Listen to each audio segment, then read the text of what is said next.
شعری وحدت‌سرا کتاب نوبتی خود را از چاپ برآورد. میرزا احمدی جورزاد کتاب نوبتی خود را تحت عنوان دست دوی مادر به چاپ رسانید. شاعر کتاب نوبتی خود را در سن 91 سالگی نوشته است. کتاب مذکور موضوعهای گوناگون را در بر میگیرد که آنها مادر، پدر، وطن، استقلالیت، صلح، دوستی را توصیف می‌نماید.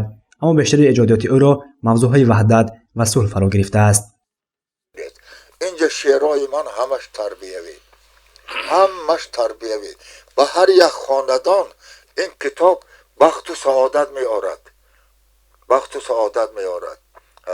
به هر یک برای تربیت جوانان، برای در مکتب‌ها، برای گذران درس تربیوی این گنج ارزنده میباشد.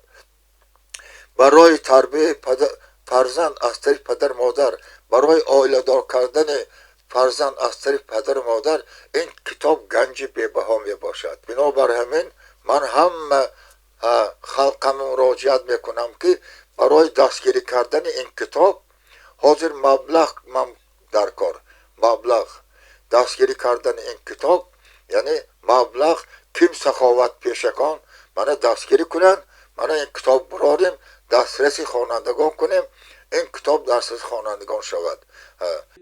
غفورجان عطاخانوف رئیس تشکیلات جمعیتی اتفاق برقرار کنندگان ساخت کنستیتوسیونی جمهوری تاجیکستان در ناحیه باباجان غفوروف میباشد. او امروز به دیدن این مرد خرد آمده است تا شاعر احمد جورزاد را به مناسبت روز کنستیتوسیا تبریک نماید. میگوید که روزهای عید به نزد شاعر آمده دعای آن کس را میگیرد.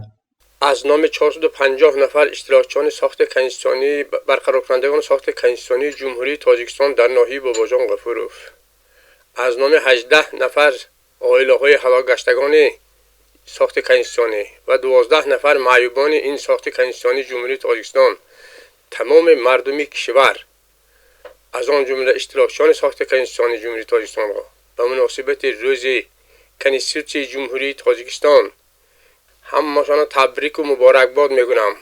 احمد جورزاد 8 آگوست سال 1930 در جماعت دولت خیزرورز ناحیه باباجان غفوروف تولد شده است. بعد از ختم دانشگاه یک مدت به همچون آموزگار در ناحیه مسجد کار کرده است. شاعر در سالهای جنگ شهروندی 2 فرزند خود را از دست داده است. احمد جورزاد حال در سن 91 سالگی قرار داشته دوران پیری میراند. کتاب تاری عصب را پخته سازد، کتاب خوان ای جوانان دیانم، شوی صاحب قران اندر جهانم. همیشه خوش بیانی از کتاب است، برام خوش زبانی از کتاب است. به گفتی رودگی سعدی و جامی حیات زندگانی از کتاب است.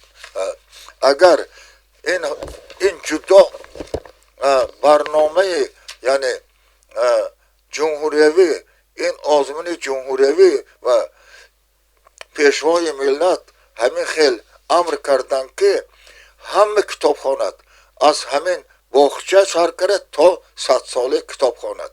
کتاب این گنج حیات. شاعری وحدت‌سرا تا این دم زیاده از 10 کتاب خود را روی چاپ برآورده است.